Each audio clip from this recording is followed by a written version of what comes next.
Hello everyone, welcome back to my channel and welcome to a new blog. তো সকলকে জানাচ্ছি happy new year. সকলের প্রথম দিনটা কেমন কাটলো জানিও। আর হ্যাঁ, আজকের ব্লগটাই আমি কিন্তু বছরের প্রথম ব্লগ দিচ্ছি। ভিডিওটা আমি বছরের প্রথম দিকে দিলেও এইটা হচ্ছে আমার 2024 সালের লাস্ট ব্লগ, কারণ এইটাই দিয়েই আমি আমার 2024 সালটা শেষ করেছিলাম, যখন আমি গিয়েছিলাম ডিসেম্বরে আমার বরমশার সাথে একটুখানি ঘুরু করতে। সুতরাং এটা তো আমার কাছে ভীষণই স্পেশাল একটা ভিডিও হতে চলেছে, কারণ এটা একদিকে 2024 সালের শেষ ব্লগ, অপরদিকে 2024 সালের শেষ মাসে একটুখানি ঘুরু করতে যাওয়া স্পেশাল মোমেন্ট কাটানোর মুহূর্ত রয়েছে। তো দেখো আমার ফোনে কত সুন্দর একটা ডুয়েল মোড রয়েছে। একদিকে আমি ফ্রন্ট ক্যামেরায় আমাকে দেখতে পাচ্ছি, আবার ব্যাক সাইডে আমি রাস্তাও দেখতে পাচ্ছি। তো এই মোডটাতে আমার ভীষণ সুবিধা হয়েছে, কোনো রিয়াকশন, আমার রিয়াকশন প্লাস বা আদার্স কারো রিয়াকশন নিতে আমার ভীষণ সুবিধা হবে। আর আমি যেহেতু এখন ছাদে বসে বসে ভয়েস ওভার করছি, তোমরা কিন্তু পাশাপাশি যে ভয়েসগুলো রয়েছে একটুখানি ইগনোর করে যেও। তো সেই দিনে বিকেলবেলা আমি এসেছিলাম আমার বরমশাইয়ের সঙ্গে একটুখানি ঘুরু করতে। কোথায় যাব খুঁজেই পাচ্ছিলাম না। তারপরে হঠাৎই মনে পড়লো যে আমাদের এখানে তো শনি রবিবার করে একটা মেলা বসে, যেটা হচ্ছে পোড়ামাটির হাটের মেলা। তো সেখানেই এসেছিলাম আমরা। এখানে এসে এত সুন্দর ভিউ দেখতে পাবো সত্যি ভাবিনি। এটা যদিও বা আমি আর আমার বরমশাই দুজনেই প্রথমেই এলাম। আগে প্রচুর শুনেছি এই ব্যাপারে যে মেলাটা হয় এখানে, কিন্তু সেরকমভাবে কখনোই আসা হয়ে ওঠেনি। এটা অনেক দিন ধরেই কিন্তু হয়, প্রায় 3-4 বছর ধরে তো হতেই থাকছে। এই প্রথম আমরা দুজনে এলাম এটা দেখতে। তো এখানে দেখো প্রত্যেক শনি রবিবারই কিন্তু এরকম মেলাটা হয়ে থাকে।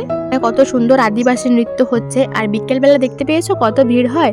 শনি রবিবার যেহেতু উইকেন্ড থাকে, সেই কারণে প্রচুর মানুষ এখানে আসে। পুরো বিষ্ণুপুরবাসী কিন্তু এখানে চলে আসে। আর সন্ধে হয়ে যাওয়ার কারণে কিন্তু পোড়ামাটির হাটের ভিতরের মধ্যে যে মন্দিরগুলো রয়েছে সেগুলোকে আমি ঢুকতে পারিনি ভিতরে। এটার ব্লগ তো তোমরা আগেই দেখেছো। আমি আমার বান্ধবীর সাথে যখন পুজো দিতে গিয়েছিলাম সেটার ভিডিও তোমরা দেখেই থাকবে যে আমরা পোড়ামাটির হাটে এসেছিলাম। তো এখন আমরা ভিতরে ঢুকতে পারিনি, তার একটাই কারণ হচ্ছে বিকেল 5টার পরে ওখানে ঢোকা অ্যালাউ ছিল না। দেখো এখানে আদিবাসী নৃত্যটা একটুখানি দাঁড়িয়ে দেখছিলাম, আর পাশাপাশি প্রচুর দোকান বসেছে। আর এখানটাতে না সত্যি গল্প করা, নিজেদের মতো টাইম কাটানোর জন্য একটা বেস্ট প্লেস আমার মনে হয়, কারণ এখানে এত সুন্দর নিরাবিলি পরিবেশটা থাকে, নিজেদের মতন সময় কাটানোর জন্য এটা একটা বেস্ট টাইম। তাই হঠাৎ করে যখন আমরা বিষ্ণুপুর চলে এলাম, ভাবলাম চলো আজই চলে যাই পোড়ামাটির হাটের মেলাটা একবার ঘুরে আসি। তো এখানে বেশ কিছুক্ষণ আমরা নিজেদের মতো সময় কাটালাম, কিছু ছবি রিলস তুললাম, তারপরে আমরা ধীরে ধীরে মেলাটার দিকে এগিয়ে গেলাম। তো এখানে দেখো কত সুন্দর সুন্দর নেক পিসগুলো রয়েছে, মাত্র 40 টাকা করে। আমার এত সুন্দর পছন্দ হচ্ছিল, মনে হচ্ছিল সবকটাই নিয়ে নিই।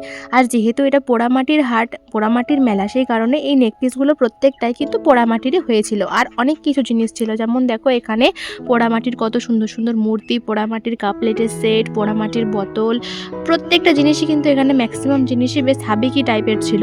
তো ওখানে গোপালের জামা বিক্রি হচ্ছিল, তারপরে এই সাইডে বিক্রি হচ্ছিল কুর্তি, চুড়িদার, বিভিন্ন রকমের জিনিস। মানে এমন কিছু নেই যে ওখানটায় ছিল না। আর আমরা তো মেয়ে মানুষ জানোই, আর আমাদের একটু বেশি টানাই হচ্ছে কানের হার এইসবের দিকে। কিন্তু যাই হোক, আমি প্রচুর কন্ট্রোল করে একটা কিচ্ছু না কিনে শুধুমাত্র খাওয়া দাওয়া করেই বাড়ি ফিরে এসেছিলাম।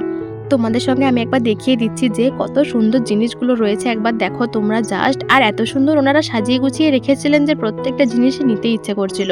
এই পোড়ামাটির বোতলগুলো না সত্যি গ্রীষ্মকালের জন্য খুবই উপকারী হবে, কারণ গ্রীষ্মকালে যেহেতু মাটির জিনিসের মধ্যে জল রাখলে সেটা খুবই ঠান্ডা থাকে, সেই কারণে কিন্তু তখনকার জন্য এগুলো বেস্ট হবে। কিন্তু আমরা এখন নিলাম না, আমরা শুধুমাত্র ঘুরছিলাম আর আমি একটুখানি ভিডিও করছিলাম। আর এত সুন্দর সুন্দর ঠাকুরের মূর্তি ছিল কি বলবো। এখানে আমি আর আমার বরমশাই কিছু ছবি, কিছু রিলস বানিয়ে নিয়েছিলাম। আর এখানে ফুলের আর্টিফিশিয়াল ফুল ছিল, আর্টিফিশিয়াল অনেক কিছুই ছিল আর কি। তো যাই হোক, এখানে দেখো কত সুন্দর সুন্দর 200 টাকা করে কুর্তিগুলো বিক্রি হচ্ছিল। ওই যে বললাম না, মনকে মানিয়ে মনকে শক্ত করে কিন্তু আমি চলে এসেছিলাম, কারণ আমি একটা কিচ্ছু নিয়ে একটা কিচ্ছু কিনে এমনি চলে এসেছিলাম শুধুমাত্র খাওয়া দাওয়া করে। আর খাওয়া দাওয়ার ভিডিও তো আমি নিতে পারবো না, কারণ যখন খাই তখন আমরা দুজন মিলে একসাথেই খাওয়া দাওয়াটা করি। তো সেই কারণে কে আর ভিডিও করে দেবে, তাই আর কোনো ভিডিও কিন্তু সে সময় নেওয়াও হয়নি। তো ব্যাস এই ছিল আজকের আমার নতুন ভিডিও, পোড়ামাটির হাটের ভিডিও। কেমন লাগলো তোমাদের অবশ্যই জানিও। আর এত সুন্দর কালেকশন ছিল যে আমি চোখ ফেরাতেই পারছিলাম না। পরে যখন নেক্সট টাইম যাব তখন আমি অবশ্যই কিছু না কিছু নিয়ে আসবো, কারণ আমার প্রচুর জিনিস এখানে পছন্দ হয়েছিল। তো চলো এরপর এখান থেকে বেরিয়ে আমরা যাব একটা ফুড ফেস্টিভ্যালে, যেটা হচ্ছে বিষ্ণুপুরের প্রথম ফুড ফেস্টিভ্যাল। আর এটা হচ্ছে, আর আমরা এখানে আসবো না সেটা কি কখনো হতে পারে? তো দেখো সেই জন্য আমরা কিন্তু চলে এসেছি আহারে বাহারে ফুড ফেস্টিভ্যালে। এখানে এখানে কিন্তু প্রচুর রকমের ফুড স্টল বসেছিল। আর জীবনে প্রথম আমি কোনো ফুড ফেস্টিভ্যালে গেলাম। কেমন কাটলো সেটা তো অবশ্যই তোমাদের সাথে শেয়ার করব। তার আগে চলো তোমরা দেখে নাও পুরো মাঠ জুড়ে কতগুলো খাবারের দোকান বসেছে। এমনকি এখানে দীঘাতে যে মাছ ভাজা পাওয়া যায় সেই মাছ ভাজা স্টল থেকে শুরু করে কেএফসি, ওয়াও মোমো, এমন কোনো স্টল ছিল না যেটা এখানে বসেনি। আমার খুব ইচ্ছে ছিল কাবাব খাওয়ার, কিন্তু আমি এখান থেকে কোনো কিছু খেতে চাইছিলাম না, কারণ এখানে যে জিনিসটার দাম 10 টাকা সেটাকে এখানে 50 টাকা দিয়ে বিক্রি করা হচ্ছিল। সেই কারণে আমার কোনো কিছু খাবার ইচ্ছে করছিল না। কিন্তু আমার বর বলল, তুমি এখানে এসেছো আর কোনো কিছু খাবে না, তা কি কখনো হয়?